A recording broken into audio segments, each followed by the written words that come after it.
Serangan Rusia ke Ukraina bisa picu Perang Dunia III, pengamat minta Presiden Jokowi bertindak.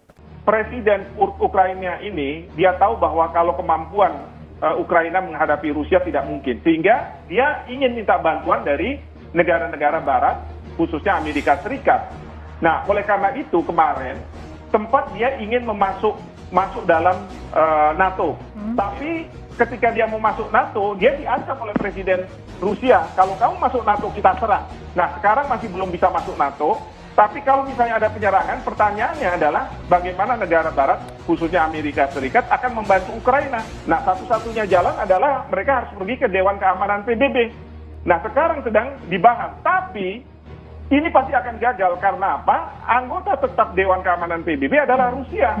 Kalau Rusia nanti memveto, maka ini tidak akan terjadi mandat yang membolehkan negara-negara untuk melakukan perlawanan terhadap serangan yang dilakukan oleh Rusia. Nah, oleh karena itu, saya menganjurkan kepada pemerintah Indonesia, kebetulan Bapak Presiden sekarang menjadi Presiden G20, untuk melakukan suatu tindakan. Tindakannya berupa sampaikan kepada kepada Perserikatan Bangsa-Bangsa bahwa permasalahan ini harus dibawa ke Majelis Umum Perserikatan Bangsa-Bangsa, tidak ke Dewan Keamanan PBB. Sehingga apa? Sehingga tidak ada veto di situ dan pengambilan keputusan berdasarkan mayoritas. Karena apa? Karena apa yang terjadi sekarang di Ukraina bisa menjadi pemicu bagi Perang Dunia Ketiga. Nah, oleh karena itu Bapak Presiden harus mengutus Ibu Menteri Luar Negeri untuk melakukan shuttle diplomasi.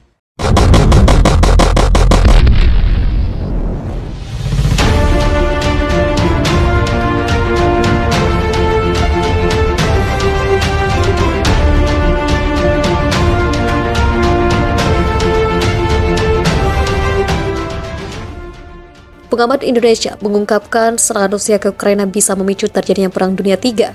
Oleh sebab itu, Presiden Indonesia Joko Widodo pun diminta untuk bertindak agar hal itu bisa dihindari. Hal itu diungkapkan Guru Besar Hukum Internasional Fakultas Hukum Universitas Indonesia Hikmahanto Juwana pada Kamis 24 Februari. Saat diwawancarai Kompas TV, Hikmahanto mengimbau Presiden Jokowi untuk melakukan tindakan demi menyelesaikan permasalahan ini.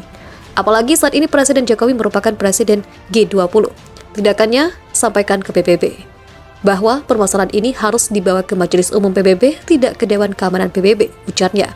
Sehingga dengan begitu tak akan ada veto di situ dan pengambilan keputusan berdasarkan mayoritas karena ada yang terjadi di Ukraina bisa menyebabkan Perang Dunia III, ujarnya. Menurut Hikmahanto, meski Dewan Keamanan PBB sudah membicarakan terkait penyerangan Rusia ke Ukraina, namun hal itu diyakini tak akan bisa menghentikan Rusia menginvasi negara pecahnya Uni Soviet itu. Pasalnya, menurut Hikmahanto, Rusia merupakan salah satu anggota tetap Dewan Keamanan PBB dan bisa memveto segala keputusan yang keluar. Oleh sebab itu, ia menegaskan Majelis Umum PBB adalah cara yang paling memungkinkan untuk menghentikan invasi Rusia.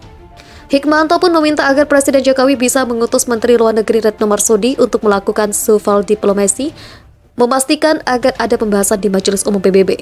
Sebelumnya, Presiden Rusia Vladimir Putin telah mengumumkan melakukan operasi militer di Ukraina sebelah timur. Operasi militer itu disebutnya sebagai upaya untuk membantu kelompok pemberontak di perbatasan Ukraina yang didukung oleh Rusia di Donbas. Putin sendiri menegaskan bahwa operasi militer ini bukan dimaksudkan untuk menyerang Ukraina, tetapi banyak pihak yang memandang usaha Putin sebagai jalan untuk memuluskan serangan ke Ukraina. Apalagi sebelumnya Putin telah menegaskan Donbas dan Luhansk yang terletak di Ukraina Timur sebagai wilayah yang merdeka. Presiden Joko Widodo menginginkan semua negara mulai menghentikan ketegangan yang memicu perang seperti yang terjadi antara Ukraina dan Rusia. Semua negara harus saling terkoneksi untuk bangkit. Hal ini disampaikan Jokowi dalam pertemuan Menteri Keuangan dan Gubernur Bank Sentral negara G20 pada Kamis. Dalam situasi seperti ini, bukan saatnya untuk rivalitas dan membuat ketegangan baru yang membahayakan keselamatan dunia.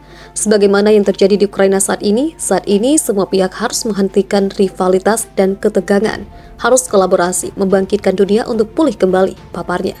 Perdamaian dan saling bekerja sama lebih penting dalam kondisi sekarang untuk mendorong pemulihan ekonomi.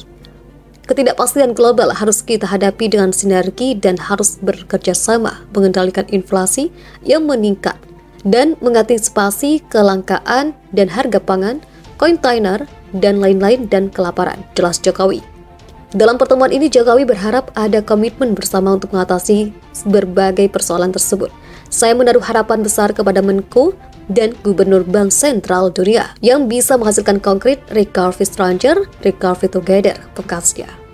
Saat membuka pertemuan tahun IMF World Bank di Bali pada 2018, Presiden Joko Widodo melontarkan pernyataan "Winter is coming" untuk menggambarkan banyaknya masalah perekonomian dunia. Kala itu Jokowi menuai pujian dari para delegasi karena pidato yang menganalogikan keadaan ekonomi dunia dengan serial Game of Thrones tersebut. Kemarin 17 Februari, Jokowi menegaskan bahwa tantangan itu datang dengan adanya pandemi COVID-19. Sebagaimana saya katakan pada IMF World Bank tahun 2018, the winter is coming, dan saat ini winter yang berat benar-benar datang. Pandemi belum berakhir dan ekonomi dunia masih berguncang, tuturnya. Hal itu dia sampaikan saat pembukaan pertemuan pertama para Menteri Keuangan dan Gubernur Bank Sentral G20, yakni The Satu Financial Minister dan Central Bank Governors Meeting G20. Dalam situasi yang berat seperti saat ini, Presiden mengimbau semua negara untuk bahu-membahu mendorong pemulihan. Menurut dia, tidak ada negara yang bisa bangkit sendiri, semua negara harus saling terkoneksi, tidak ada yang terisolasi. Itu juga selaras dengan tema G20, Recovery Together, Recover Stronger. Melihat pandemi COVID-19 saat ini, arsitektur kesehatan global harus diperkuat, sekaligus memfasilitasi transisi energi menuju ekonomi hijau. Jokowi juga menyebut pemulihan global yang merata. Selain itu, mantan Gubernur DKI tersebut meminta agar rivalitas yang membahayakan dunia dihentikan. Dia menyinggung ketegangan yang terjadi di Ukraina. Bukan saatnya membuat ketegangan baru yang mengganggu pemulihan dunia, apalagi membahayakan keselamatan dunia. Sebagaimana yang terjadi di Ukraina saat ini, semua pihak harus menghentikan rivalitas dan ketegangan, jelasnya. Jokowi optimis rangkaian pertemuan Menteri Keuangan dan Gubernur Bank Sentral itu dapat merumuskan langkah konkret yang bisa segera dilaksanakan, segera tampak hasilnya, katanya.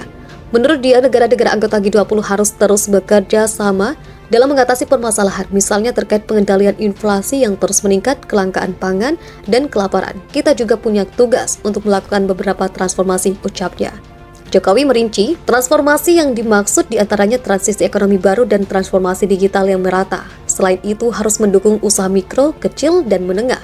Dengan semangat Recovery Together, Recover Stronger, Indonesia mendorong pembahasan agenda-agenda prioritas dunia, ujarnya. Pada kesempatan yang sama, Menko Sri Mulyani Indrawati menjelaskan pentingnya mengatasi masalah atas luka ekonomi yang berkepanjangan.